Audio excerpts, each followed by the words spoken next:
महिलाओं के लिए जीवन भर एक ही समस्या रहती है कि उनके स्तन गोल और सुडौल शेपी होने चाहिए। क्यों? ताकि वह पुरुष को अपनी तरफ आकर्षित कर सके। उन्हें ये बात ऐसे चिपक जाती है जैसे कोई मनुष्य जब प्लास्टिक खा लेता है और प्लास्टिक उसकी अंतड़ियों में चिपक जाता है, बिल्कुल ऐसे बात चिपक जाती है उनको। और जब प्लास्टिक अंतड़ियों में चिपक जाता है तो घातक साबित होता है। ऐसे ही महिलाओं को ये जो बात चिपक जाती है कि गोल और सुडौल स्तन होने चाहिए, तो ये महिला की शांति के लिए घातक साबित होती है। जब एक महिला उसको अपने प्राकृतिक स्तन अस्वीकार है, उसको और गोल और सुडौल शेपी स्तन चाहिए, तब उसके सामने अगर शांति भी हो तो वो उसे भी अस्वीकार कर लेगी, क्योंकि शांति भी प्राकृतिक ही होती है। शांति कोई ऐसी नहीं है जो कोई विटामिन की दवाई ले ली या कोई थेरेपी करा ली तो शांति आ जाएगी, या फिर किसी मनुष्य ने आविष्कार करा शांति का, पीस का, तो आ जाएगी। मनुष्य ने तो बल्कि शांति भंग करने के आविष्कार किए हैं, जैसे परमाणु बम बनाए हैं मनुष्य ने, और उन परमाणु बमों से हिरोशिमा और नागासाकी में हज़ारों लोगों को मारा भी है। तो मनुष्य ने बनाया भी है तो अशांति के स्रोत बनाए हैं। शांति प्राकृतिक है। तो जब तुम स्वयं के स्तन को जैसे भी वो है वैसे स्वीकार नहीं कर सकते, तो तुम शांति को भी स्वीकार कैसे करोगे? इसलिए लाओ से ने बोला है कि अगर शांति का अनुभव करना है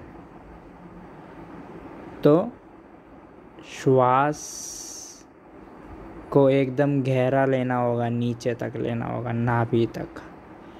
लेकिन महिलाओं के लिए यही सबसे बड़ी समस्या होती है। पुरुष तो फिर भी एक बार श्वास गहरे तक ले लेगा, पेट तक, नाभि तक, लेकिन महिला जो है वो छाती तक ही श्वास अपनी सीमित रखती है। और जो महिला अपनी श्वासें छाती तक ही सीमित रखती है, उस महिला के स्तन तो बड़े लगते हैं, लेकिन उससे उस महिला का नुकसान भी बहुत होता है। नुकसान ये होता है कि उसने अपनी प्राण वायु, जो ऑक्सीजन हम लेते हैं, जिस ऑक्सीजन से हमारी पूरी प्राण ऊर्जा आती है शरीर के अंदर, वो केवल छाती तक ही लेके छोड़ दिया, और केवल इसीलिए ताकि स्तन बड़े लगे। इससे पुरुष तो आकर्षित हो जाएगा, लेकिन महिला अपनी प्रकृति से चूक जाएगी। जो स्वाभाविकता है एक महिला की, वो उससे चूक जाएगी। इसलिए तो महिला परेशान होती है। महिला को ना कुछ बोलो ना कुछ करो तो भी वो मन ही मन परेशान होती है महिला। सबसे बड़ा कारण यही है कि महिला अस्वीकार करती है अपने प्राकृतिक स्तनों को। और जो मनुष्य एक प्रकृति को अस्वीकार करता है वह पूरे संसार को भी अस्वीकार ही करता है। जब एक मनुष्य खुद को ही अस्वीकार कर ले, खुद के ही आकार को अस्वीकार कर ले, तो वो संसार को स्वीकार करेगा भी कैसे? जब उसकी पहली दृष्टि ही अस्वीकार की है तो हर तरफ देखेगा भी तो दृष्टि भी अस्वीकारिता की ही पड़ेगी। Non acceptance. इसलिए अगर तुम्हें प्राकृतिक स्वीकृति करनी हो तो श्वास स्तन तक मत लो, श्वास को नीचे और गहरा ले जाओ, श्वासों को नाभि तक ले जाने का प्रयास करो। ऐसा तुम लगातार 3 हफ्ते तक करोगे तो तुम अपने जीवन में बड़ी क्रांति पाओगे।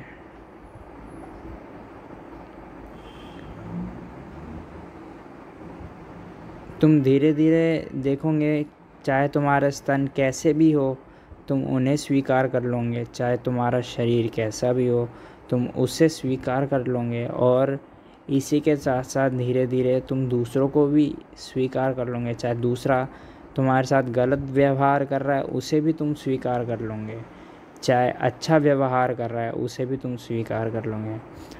समस्त अस्तित्व को स्वीकार करने लग जाओगे जैसे जैसे तुम्हारी श्वासें नाभि के 2 इंच नीचे एक केंद्र, जो अंतिम केंद्र होता है नाभि के 2 इंच नीचे, वहाँ तक जाने लगेगी। तो एक पुरुष, तो जैसा लाओ त्से ने बताया है, नाभि से 2 इंच नीचे तक श्वास लेने का गहरा व लंबा श्वास तो पुरुष तो ले लेता है और परम शांति को उपलब्ध हो जाता है, प्राकृतिक शांति को, ना उसकी खुद की बनाई हुई, जो परमात्मा की बनाई हुई है उसे अपने आप उपलब्ध हो जाता है। अगर महिला भी ऐसे हो, महिला भी अपने स्तन गोल सुडौल बड़े बनाने का ख्याल छोड़ दे और अपने श्वासों पे ध्यान दे तो महिला भी परम शांति को उपलब्ध हो सकती है। केवल अपने स्तनों से ध्यान हटाकर अपनी श्वासों पर ध्यान रखना होगा। केवल इतना ही देखे, केवल इतना ही करे कि श्वास को स्तन से नीचे जितना हो सके उतना ले जाने का अभ्यास करें लगातार। चले तो श्वास को नीचे ले जाने का प्रयास, बैठे तो श्वास को नीचे ले जाने का प्रयास, पढ़ाई करे तो श्वास को नीचे ले जाने का प्रयास, मोबाइल चलाए तो श्वास को नीचे ले जाने का प्रयास।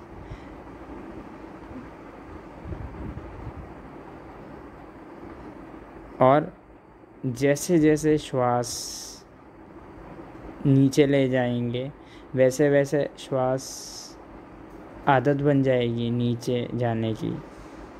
और जब आदत बन जाएगी तब आप देखेंगे कि आपके जीवन में क्रांति आ गई है। और जब श्वास आप नीचे ले जाए, नाभि तक ले जाए, तब श्वास को नाभि के अंदर ही नहीं रखना, जितना श्वास आपने अंदर लिया है उससे अधिक ध्यान श्वास को बाहर निकालने में रखिएगा।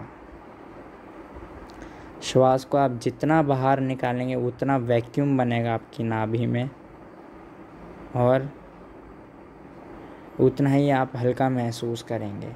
शुरू शुरू में तो दबाव पड़ेगा सर के ऊपर या नाभि के ऊपर या शरीर के किसी भी अंग में दबाव पड़ेगा। श्वास जब बाहर निकालते हुए पूरा ध्यान रखेंगे, लेकिन जैसे आदत बन जाएगी वैसे ही आप हल्केपन का भी महसूस करेंगे खुद के अंदर। और हल्का किसको होना पसंद नहीं है? सुबह जब हगने जाते हो तो हल्का होकर एक अलग आनंद पाते हो, नहीं पाते हो? ऐसे ही तुम्हारे पूरे जीवन के साथ भी है, केवल हगने तक ही सीमित नहीं है। जीवन में तुम्हारे फ़ोन की स्टोरेज भर गई है तो तुम फ़ोटोज़, वीडियोज़ या ऑडियो डिलीट करना चाहते हो, नहीं चाहते हो? तुम अपनी स्टोरेज थोड़ी सी खाली करना चाहते हो, नहीं चाहते हो? हर जगह ये फॉर्मूला फिट है कि हल्के हो जाना है, खाली कर देना है, तभी एकदम हवा की तरह महसूस करोगे।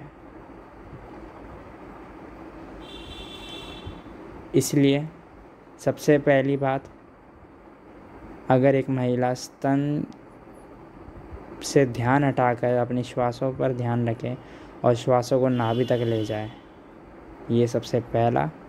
दूसरा, श्वासें जब नाभि तक आने की अभ्यस्त हो चुकी हो, आदत बन चुकी हो, तब श्वासें बाहर निकालने पर ज़्यादा जोर रहे हैं। श्वास जितना बाहर निकालेंगे उतना ही भीतर हल्कापन महसूस होगा, खाली खाली महसूस होगा।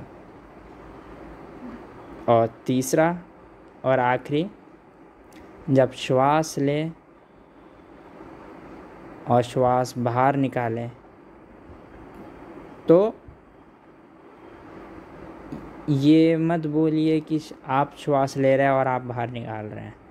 ये ख्याल रहे कि आप ही प्राणवायु है, आप ही श्वास के साथ अंदर भी आ रहे हैं अपने, और आप ही श्वास के साथ बाहर जा रहे हैं।